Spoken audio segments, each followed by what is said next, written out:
Okay, magandang gabi po sa ating lahat at dito sa vlog na ito ay i-explain ko sa inyo gaano kapalpak itong si Ramil Madriaga, ang kanilang star witness kuno, at bakit ang taong bayan ay alam na nila ang kalokohan ng House of Committee on Justice dyan sa Kamara.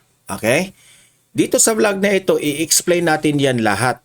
Kasi kung makikita mo sa social media, ang dami na pong nagpo-post patungkol po sa inconsistencies nitong si Ramil Madriaga. Okay? Yan po ang ipapaliwanag natin kasi po hindi po tayo papayag na ganun-ganun na lang silang na gumagawa sila ng witness na sa totoo naman ay nagsisinungaling. Okay? Halatang halata si Ramil Madriaga, yung pag-iyak-iyak niya, obvious na obvious yun eh. 'Di ba? Marami ang nakapansin doon sa pag-iyak niya na parang walang luha na tumutulo. Tapos, heto si Luistro, itong committee chair ng Committee on Justice, tinutulungan pa niyang maiyak si Madriaga. 'Di ba? Tinulungan pa niya. Sabi niya, naiyak ka ba? What happened? Bakit ka umiyak? Basahin mo ulit. Naiyak ka ba? Anong klase yan? 'Di ba? So, napaghalataan po, yan po ang nakikita ko sa social media. Kasi po sa Facebook, sa YouTube, binabasa ko ang mga comments ninyo. Nababasa ko doon, ano ba yan? Itong Committee on Justice na kung saan nabanggit noon ni Luistro na ito raw yung kasi marami po ang tumututol na bakit niyo i-invite si Madriaga? Sabi pa ni Karen Davila, what is the relevance na sa impeachment complaint? Bakit si Madriaga ay dapat pang papuntahin dyan sa House Committee on Justice? Nabanggit doon, nabubuking itong si Luistro sa kanyang interview. Sabi pa nga niya doon, to test the credibility of the resource person. To test raw. Paano yan i-test natin yung credibility ng isang tao? Probing ka ng probing eh. Probing siya ng probing. Diba? Hanggat nakalusot yung isa, mismo sarili nilang kasabahan na si Ridon, si Madriaga huling-huli. Sabi niya, kailan yung nangyari yung kasal ng inyong anak? Sabi niya, 3 to 4 years. Ay, 6 to 7 years. Anong klaseng Anong klaseng witness yan na hindi man lang maalala ang yan, isa pa yan ang daming nagko-comment yan. Kasal ng anak mo, hindi mo maalala, and that is a special event na hindi mo dapat kalimutan. So, halatang halata na may script siyang sinusunod.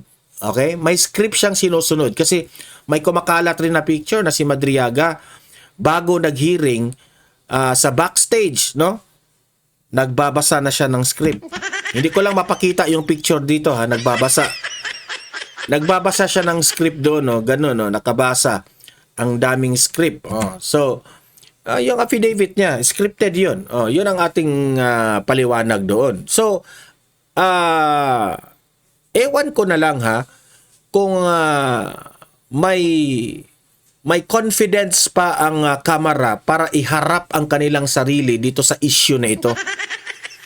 Kasi halatang halata na sila na atat sila na papuntahin si BP Sara dyan sa House of Representatives para ipahiya, para siraan.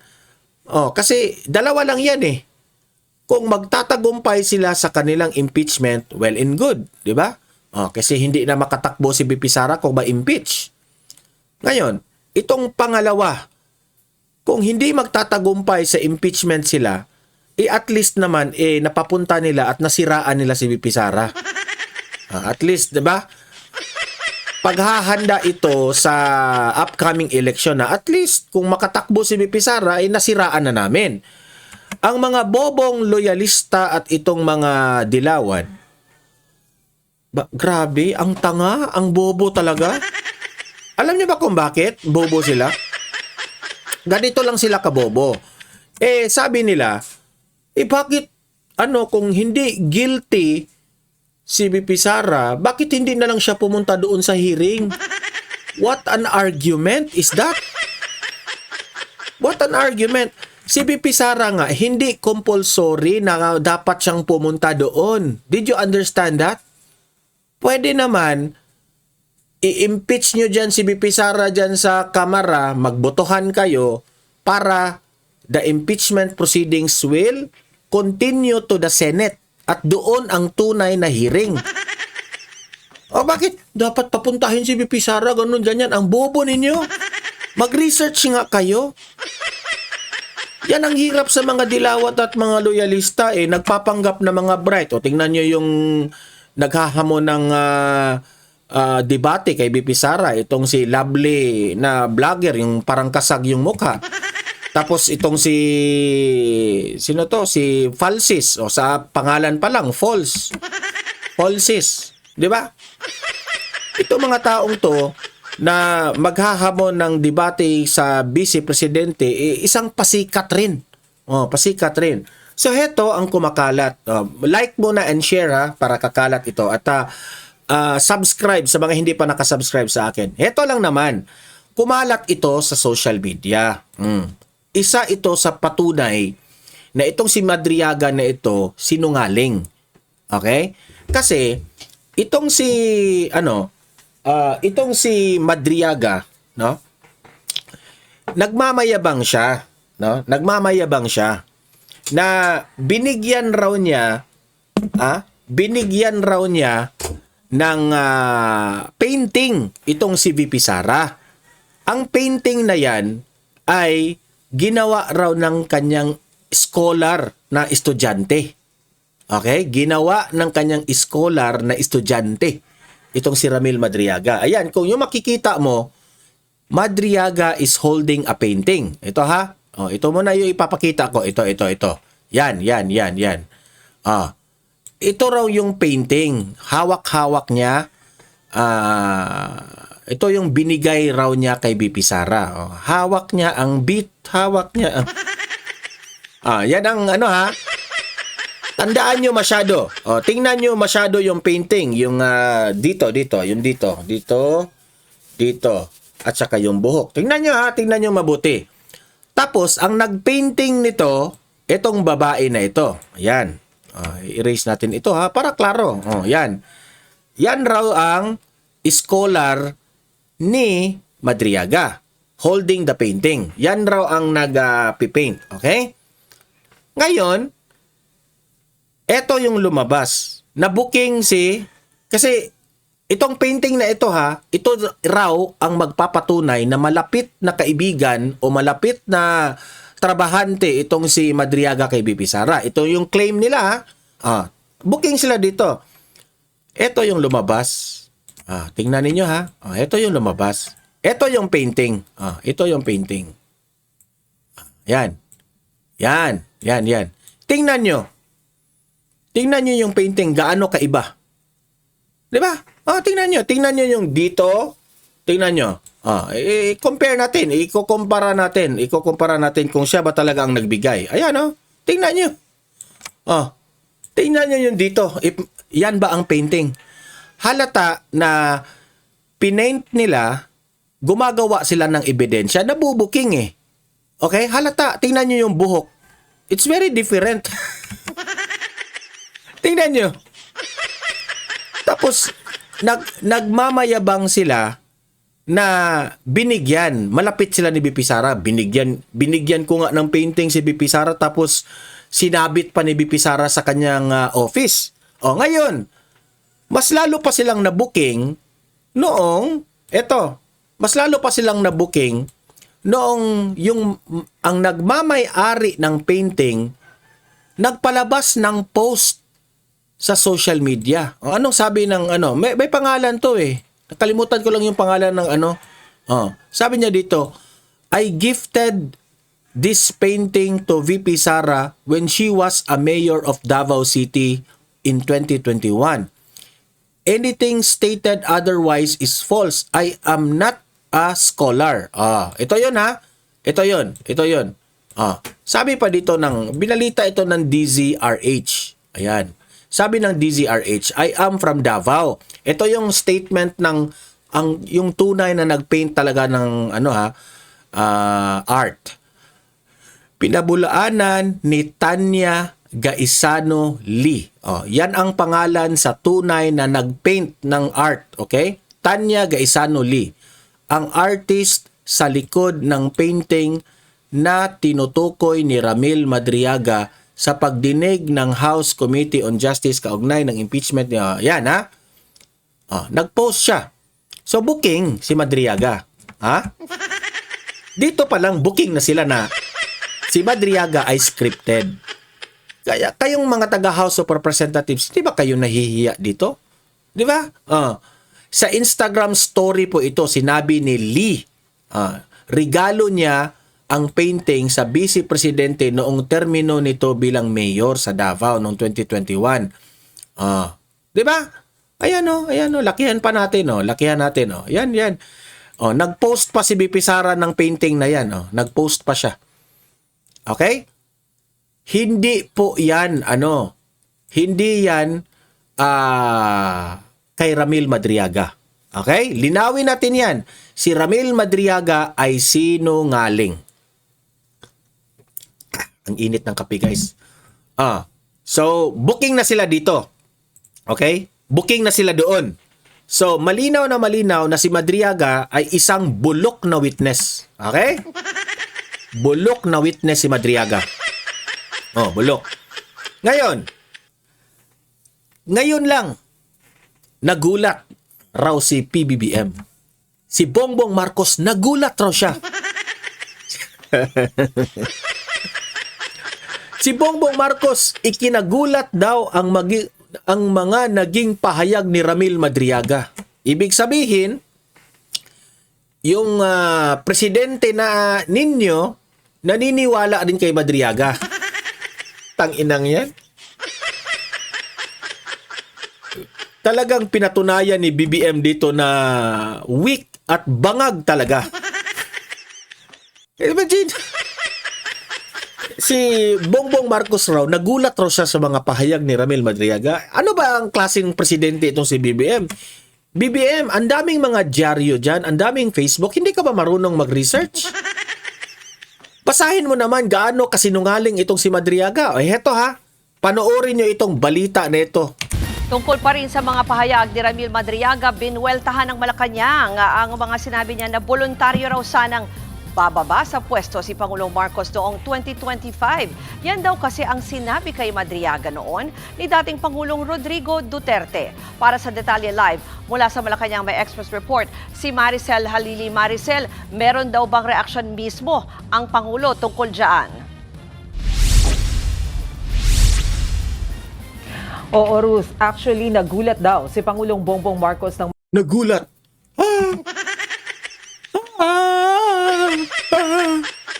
Talaga? Totoo si Madriaga? Jumping jack! Jumping jack! Jumping jack! Marinig ang ilang bahagi ng pahayag ng sinasabing bagman ni Vice President Sara Duterte na si Ramil Madriaga. Sa hearing kasi sa Congress kahapon, binanggit ni Madriaga na sinabihan siya ni dating Pangulong Rodrigo Duterte na voluntaryong bababa sa pwesto si Pangulong Marcos sa taong 2025. Nakipag-usap din umano si FPRRD sa mga retiradong general ng Armed Forces tungkol sa mga posibleng senaryo para pababain sa pwesto si PBBM sakaling hindi ito sumunod sa yan. Ibang script na namang ito para si BBM ay magmukha namang, ay kawawa naman, pinabababa. Grabe din sila, no? pagkasunduan. Pero giit ni Palace Press Officer Claire Castro, hindi ganitong klase ng leader si Pangulong Marcos. Nang mangampanya raw ito sa pagkapangulo, kasama rito ang pangakong tatapusin niya ang kanyang termino sa... Si Auntie Claire, kung makapagsalita para kay BBM, akala niya kasali siya sa UD team. Si BBM ay hindi ganyang klaseng leader. O, yan ang sabi niya. Ha? Si BBM ay hindi ganyang klaseng leader. Sa simula pa ng pagkampanya niya, bakit? Nandoon ka ba sa panahon ng kampanya? Na ang kinampanya niyo ay si Leni Robredo? Hiyang-hiya naman kami. Nung panahon sa Uniteam, kami yung ang dami naming ginawa para lang manalo si BBM at si VP Sara. Tapos sasabihin mo, nung panahon ng kampanya ni BBM, dilawang-dilawan ka. Dilawan ka. Malacanang, hindi na rin daw bago sa Pangulo ang mga sinasabing assassination plot laban sa kanya. Sinimula na raw ito ni VP Sara na sinundan pa ng mga pahayag ng kapatid niyang si Davao City. Hanggang ngayon, hindi pa rin nila mag-gets ang sinabi ni VP Sara. Ang sabi po ni VP Sara, kapag magurgur ako, may inutusan na ako kung sino yung naggurgur sa akin. O hindi nila maintindihan. Mayor Baste Duterte nitong weekend. Sabi ni Jose Castro, bahala na ang NBI na mag-imbestiga ukol dito. Ruth, sa issue naman ng kalusugan ng Pangulo, binaliwala na lang na Malacanang. Hindi, wala na kaming pakialam sa kalusugan ng Pangulo. Yang pag jumping jack niya, hindi yan solusyon sa crisis. Jumping jack. Ang panawagan na maglabas siya ng medical bulletin. Kamakailan lang kasi ay nagsampa ng petisyon ng grupong United People's Initiative sa Korte Suprema para obligahin ang Pangulo na sumailalim sa hair follicle drug test at isapubliko ang resulta nito maging ang kanyang medical bulletin. Pero tanong Ang pakitang tao talaga itong tao na ito eh. Alam mo, sa totoo lang, BBM, makinig ka. Hindi namin kailangan makita na mag-jumping jack ka kahit tumambling ka pa dyan, kahit mag-rolling, mag-backflip ka pa dyan. Hindi yan ang hinahanap ng taong bayan. Ang hinahanap ng taong bayan, solusyon paano mo mapababa ng crisis sa Pilipinas. ng Malacanang, Gago ka. sino ba ang nagsimula ng issue tungkol sa kalusugan ni PBBM? Ano pa raw bang transparency ang hinahanap nila? Gayong mismong si Pangulong Marcos na ang nagpakita nitong Ang transparency, ipakita ninyo ang medical records. Yun ang una. Pangalawa, ipakita ninyo na nag-drug test ang Pangulo. Ipakita nyo lahat. Lunes sa media para patunayan na malakas siya. Narito ang bahagi ng pahayag ni Jose Castro. Sino po bang gumawa ng issue unang-una? Sino po ba Hindi po ba sila walang basihan? Meron na po rin dati naging ruling ng Supreme Court patungkol po dyan sa nakaraang Pangulo. Isa itong article na sinulat. Ang Supreme Court po ay nagbigay na rin po ng desisyon patungkol po dito na hindi po kinakailangan at kailangan sapilitang magbigay ang isang Pangulo ng kanyang medical records and is based merely on petitioners' surmises and conjectures regarding his perception of the declining health of the President. Kung puro chismis lang po ang pagbabasihan ninyo at guni-guni Galit na galit. Galit na Santa Clara, oh. Santa Clara, relax ka lang, relax. lamang at wala kayong anumang basihan, High blood ka na, magpa-check up ka. sa tingin po natin at Supreme Court ay hindi naman po babalik ta rin ang ganitong klaseng jurisprudence. Relax ka lang kasi hanggang 2028 lang naman kayo eh. Akala nyo mga dilawan ang hahawak? Next!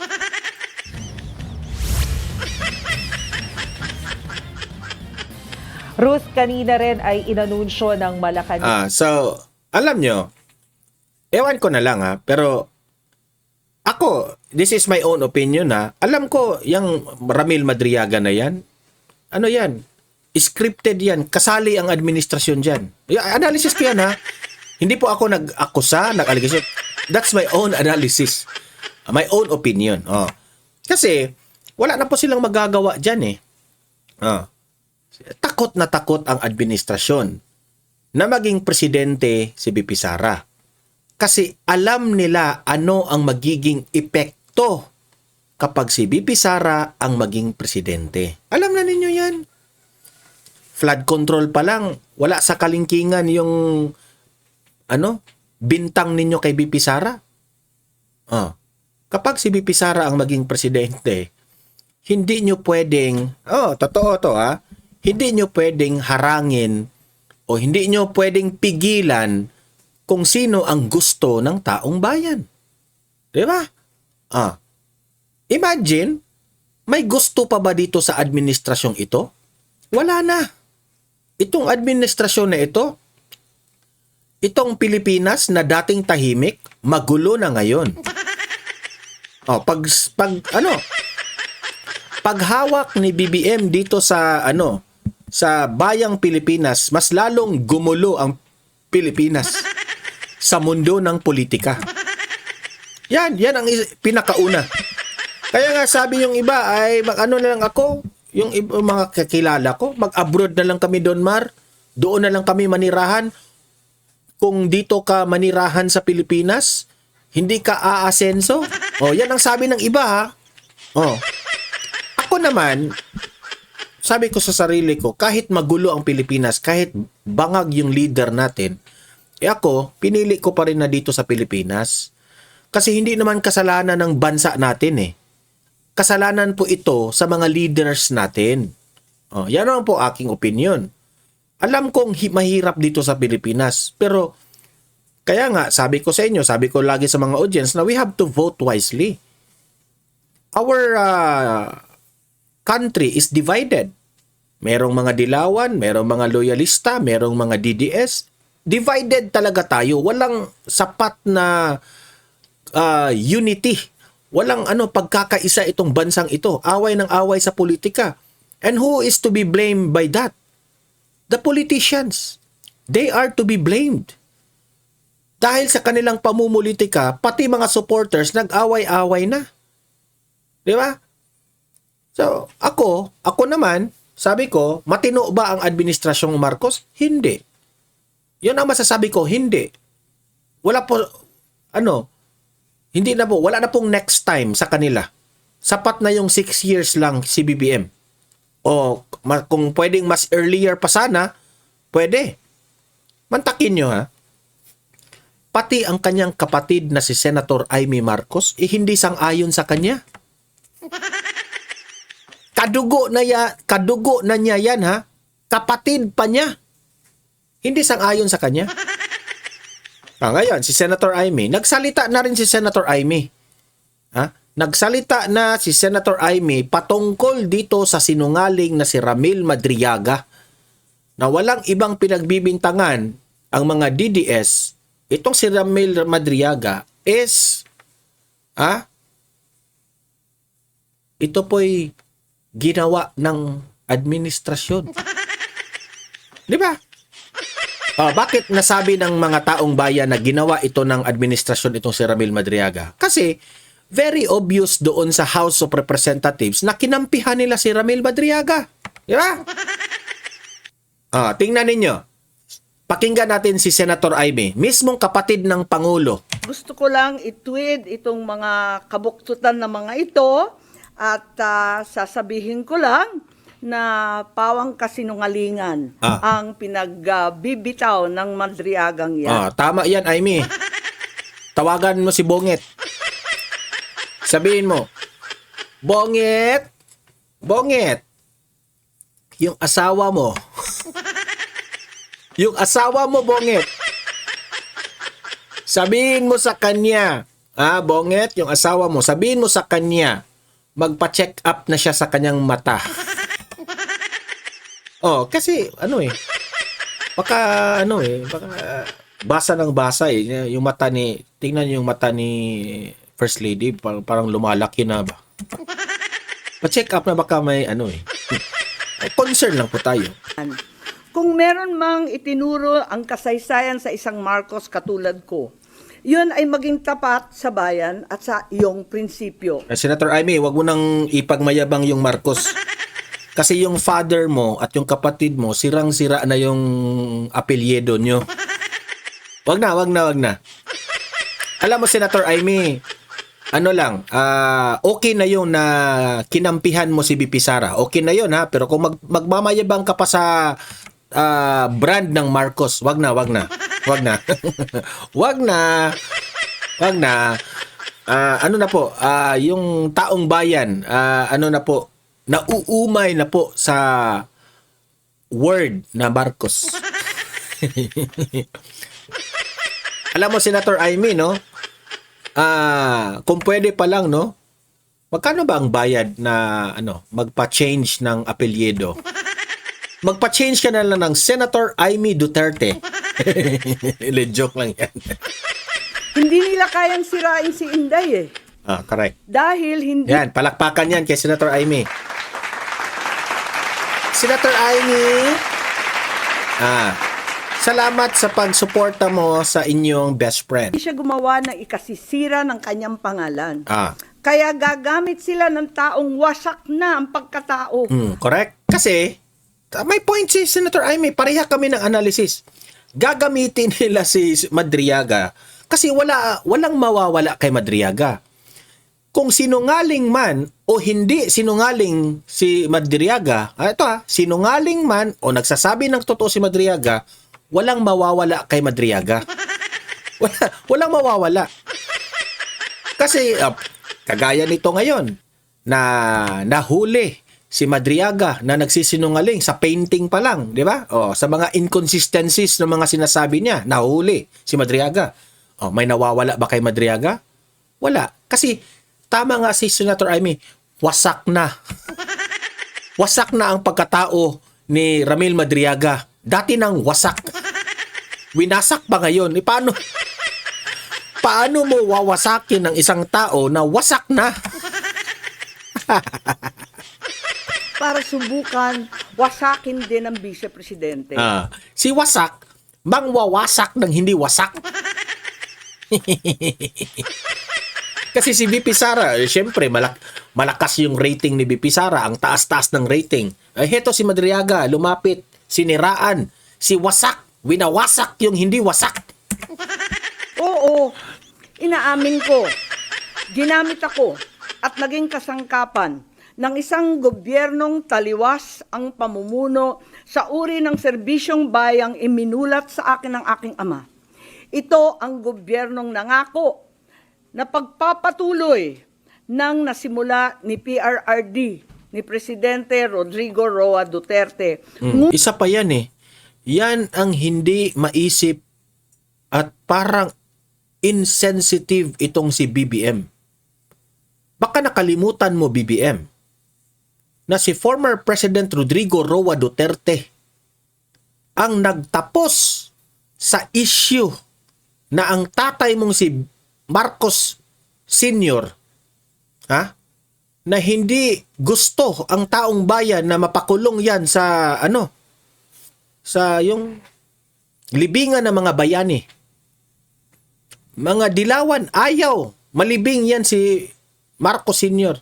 Si Duterte ang nagtapos dyan sa issue na yan.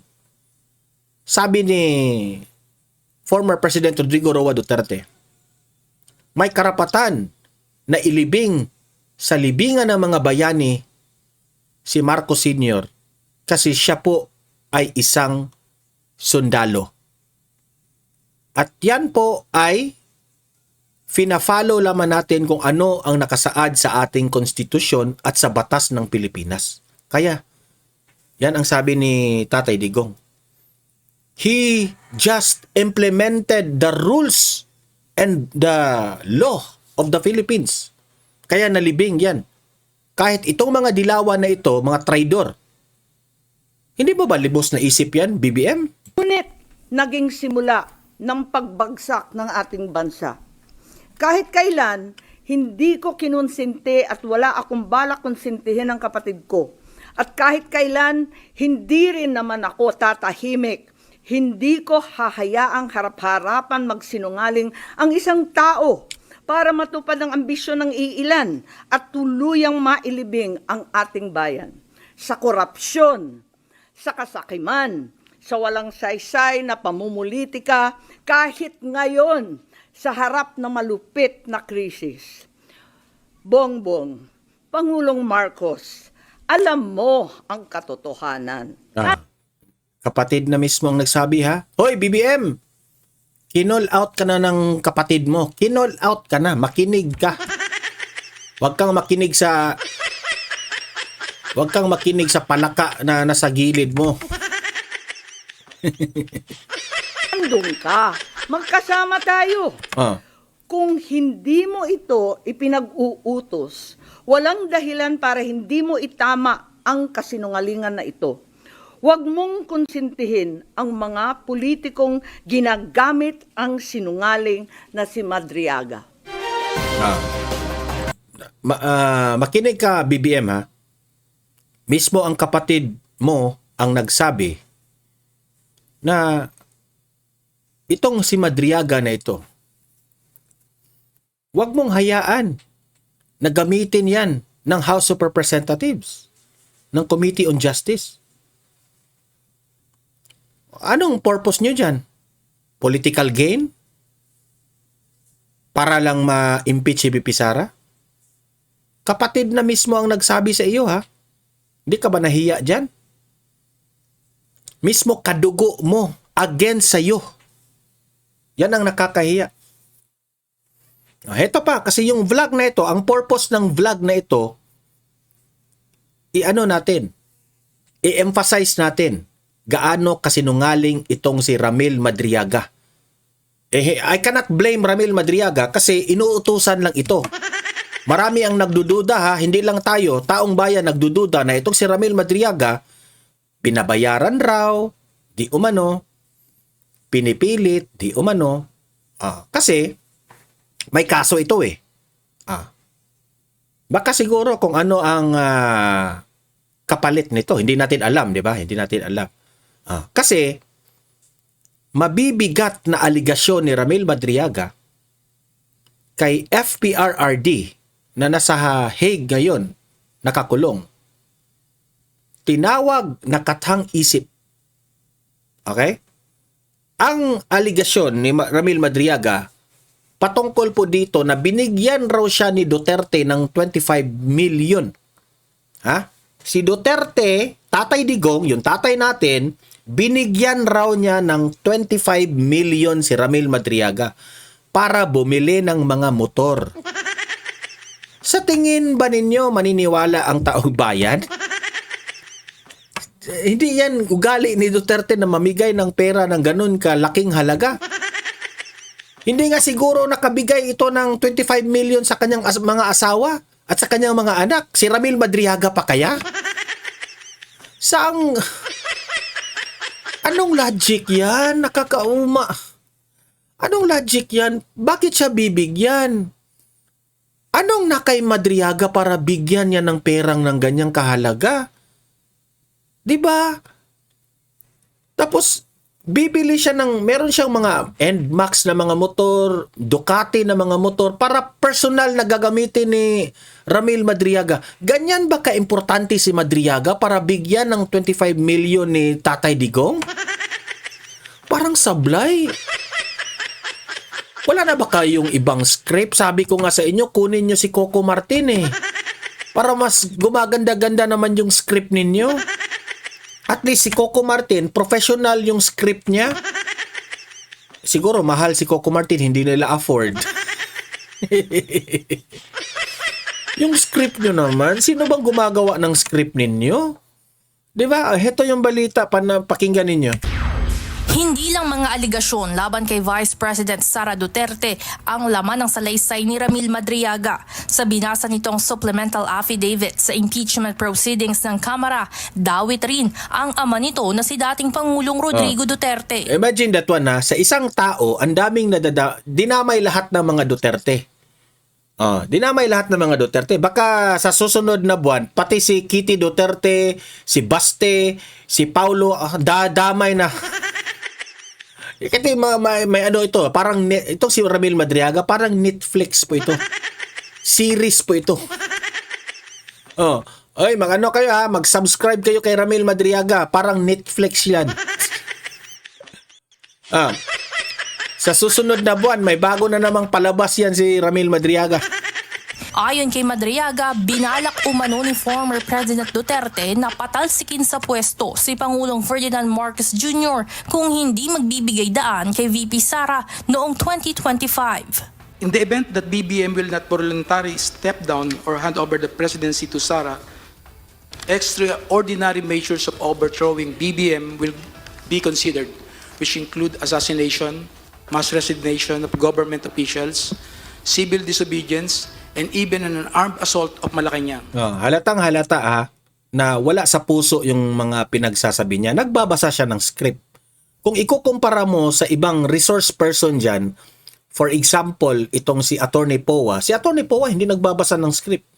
Na-memorize niya yung events. Hindi man siguro niya accurate na mailatag yung mga dates, pero at least nakikita mo sincere yung mga nabanggit na mga events, happenings. Sa salaysay ni Madriaga, sinabi nitong naging trabaho umano niya na mag-recruit ng mga grupo, fraternities at maging mga sindikato.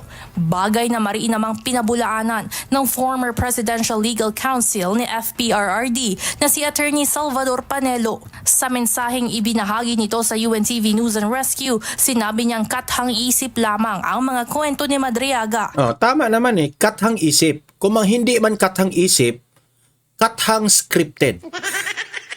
Scripted yan.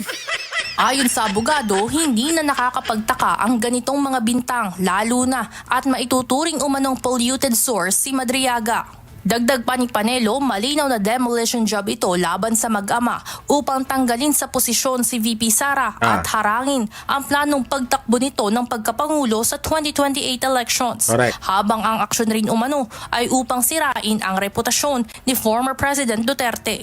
Samantala, nananatili naman ang paratang ng kampo ni VP Sara na weakest link sa impeachment proceedings ang nagpapakilalang bagman umano ng Vice Presidente. Evan Alvarez, UNTV News and... So, yan ang ano nila. Dinamay na nila si Tatay Digong. Itong si Ramil Madriaga, di ko lang alam kung ano ang kapalit nito. Okay? Kasi kung babasahin nyo yung balita noong nahuli itong si Ramil Madriaga, grabe. Grabe ang grabe ang reason bakit hinuli ito si Madriaga. Talagang kriminal na kriminal. So tama yung sinabi ni Senator Amy na wasak na. In the first place, wasak na ang pagkatao ni Ramil Madriaga. So, ito yung gagawing witness nila. 'Di ba? Wala namang magdi-dare na magwi-witness. Okay? Walang magdi-dare na magwi-witness kay VP Sara, kundi pipiliin nila yung wasak na. Kasi walang mawawala kay Madriaga Whether si Madriaga ay matuklasang nagsisinungaling, walang mawawala sa kanya. Kasi, na yan nakulong na yan Pero kung magtatagumpay si Madriaga sa kanyang mga kasinungalingan, sa kanyang mga pinagsasabi, baka siguro makalabas pa yan. Baka lang. So, 'di ba? Kung laliman mo talaga ang isip, no? Ang mga kalaban ng mga Duterte gagawin talaga ang lahat. Lahat ng option ay pinaplano na nila at talagang gagawin nila. Kasi that's the only way. Chances nila. Yan ang chances nila na hindi maging pangulo si VP Sara. Yun na lang ang chances nila. Ewan ko na lang kung magtagumpay ba sila. Kasi kapag ang taong bayan ang nagsasalita o kapag ang taong bayan ang nararamdaman ng tao ay si VP Sara talaga ang gusto nilang maging presidente, hindi talaga yan mapipigilan. Hindi talaga yan mapipigilan. So, ewan ko na lang kung hindi magtatagumpay itong impeachment na ito ni VP Sara, ano kaya ang last move nila? Kaya nga sabi ko, VP Sara, ingat sa sarili mo. Kasi they are doing everything just to shut you down from the presidency. Okay? Kasi alam ko naman hindi ito magtatagumpay itong impeachment na ito At magiging presidente ka. Kaya ingat na ingat tayo. Kasi ang dami pong mga magnanakaw doon sa flood control. gagawin nila lahat yun na mapatalsik o para burahin si VP Sara sa pagiging presidente. Oh, kaya nga nakakatakot, nakakapanganib itong buhay ni VP Sara ngayon. Kasi alam nila na kapag si VP Sara ang maging presidente, kulong silang lahat. Makukulong silang lahat. Trust me when I say that. Okay? So, guys, maraming salamat, no?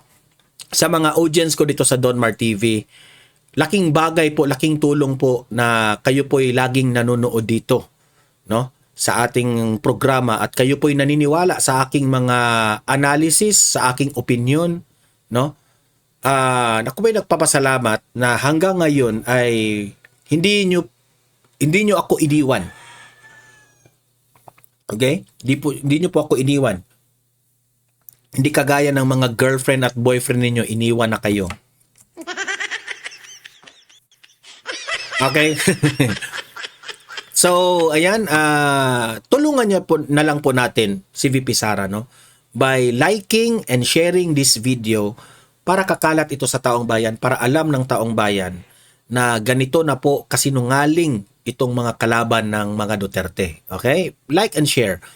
At sa mga first time dito nanood sa aking channel, no? Shout out nga pala sa mga audience ko dyan sa aking Facebook kasi umabot po ng 1 million ang aking views doon sa yung vlog natin doon. Pinost natin patungkol kay Madriaga. Umabot ng 1 million. Thank you very much, no? At least shinare ninyo yung katotohanan. Subscribe kayo kasi libre lang po ang subscription sa YouTube. Okay, walang bayad yan. Updated pa kayo sa mga trending na mga balita. Okay? So thank you very much. Guys, see you in my next video. Have a great day, have a great night. God bless po sa ating lahat. Mabuhay ang Pilipinas and God save the Philippines. Bye-bye.